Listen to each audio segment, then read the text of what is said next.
राम राम दोस्तों, जय बाबा नीम करोली महाराज जी की। आशा है कि आपके घर परिवार में भी सभी कुशल मंगल होंगे। यही मैं प्रार्थना करता हूँ बाबा नीम करोली जी के आपके परिवार में सभी कुशल मंगल हों, मेरी यही प्रार्थना है।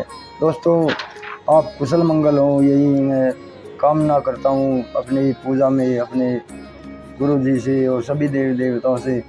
आज मैं आपको सुनाता हूँ धेनुमानस का अगला अध्याय।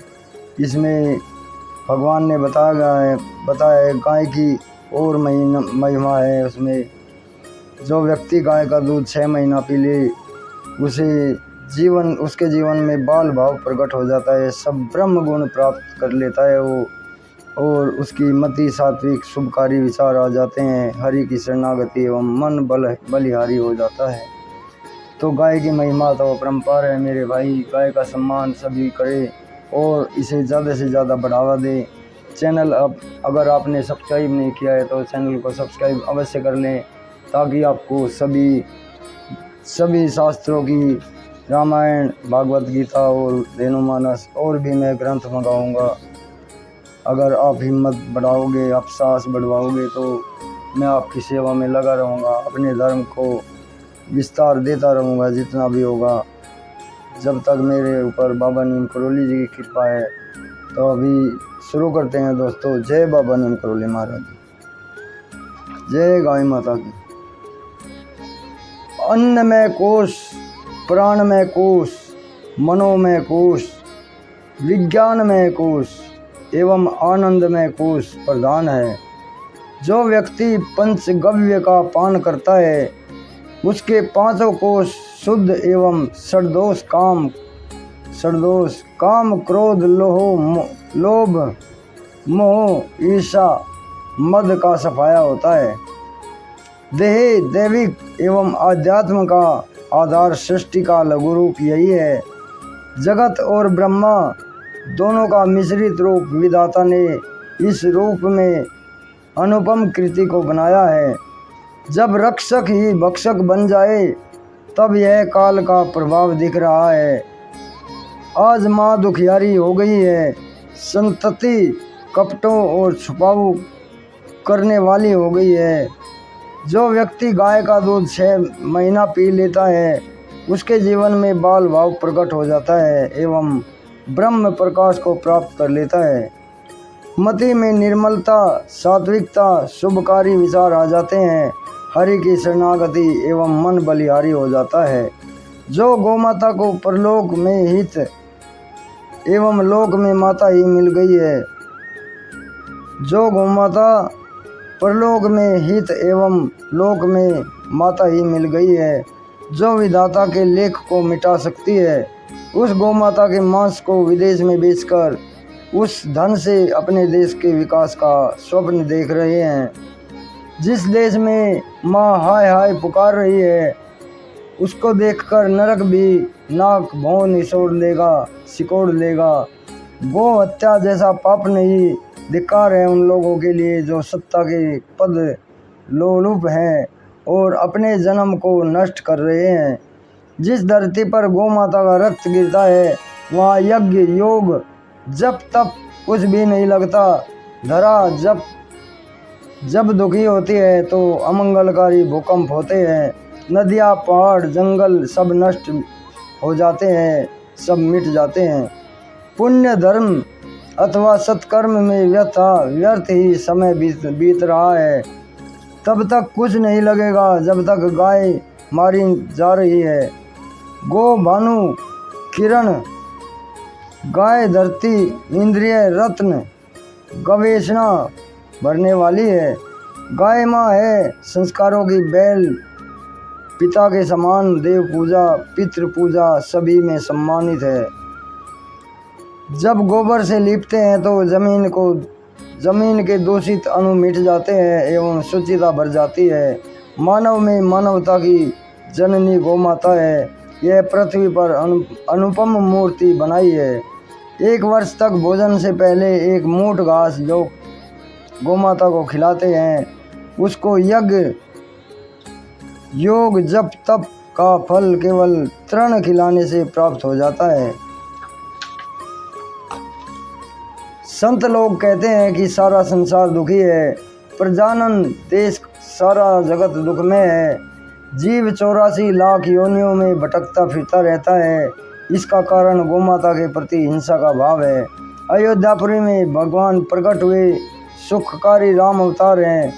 गौ सेवा के लिए ही भगवान कृष्ण आए और पृथ्वी का भार दूर किया। सनातन धर्म की रीति का निर्वाह करो, गो घर में रखकर स्वभाव बनो। वह घर घर कैसे हो सकता है जहाँ गाय नहीं है? वे लोग प्रेत बनकर पछताते हैं। पुत्र, धन, नारी, अच्छा घर परिवार सबका एकमात्र गौ माता ही आधार है। बछड़े का झूठा नहीं माना जाता। जिसको वह मिल जाए उसे अमृत मिल गया।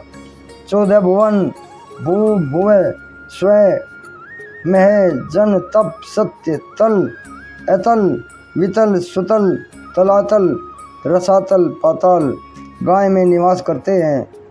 प्रत्येक रोम रोम में देवता निवास करते हैं। सारे पुण्यों का फल गौमाता ही दिलाती है। बिना गाय के संस्तुति के पुण्य फलों की प्राप्ति नहीं होती है। भगवान श्री कृष्ण माखन के प्रचार के लिए चोर बन गए। गोपियों के द्वारा घर घर फिरते थे। सकल संसार में सब दुर्लभ वस्तु माखन है। सकल संसार में सबसे दुर्लभ वस्तु माखन है। सात्विक जीवन के लिए एकमात्र आधार है। गौ की महिमा जानने से ही गुरु होते हैं। धर्म ग्रंथ यही गान करते हैं। नगर गांव पुर को बिना गाय के शमशान के समान समझिए। निर्बल की बल गाय ही जानिए। इसी से व्यक्ति सुंदर एवं तेजस्वी बनता है। जब गौ माता माँ मधुर शब्द की ओंकार भरती है, सारे अशुभ अमंगल मिट जाते हैं।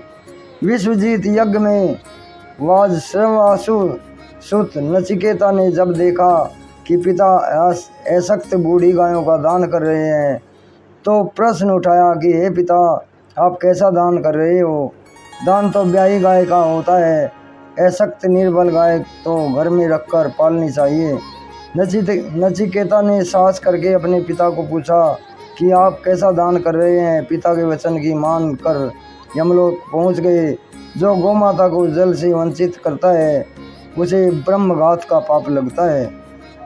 जिस घर में गाय दुखी होकर निवास करे वह व्यक्ति कल्प भर नरक में वास करता है। राष्ट्र का अभ्युदय नई दृष्टि एवं नई सृष्टि गौ महिमा से ही संभव है। बिना गाय के तो केवल संताप मात्रा प्राप्त हो रही है।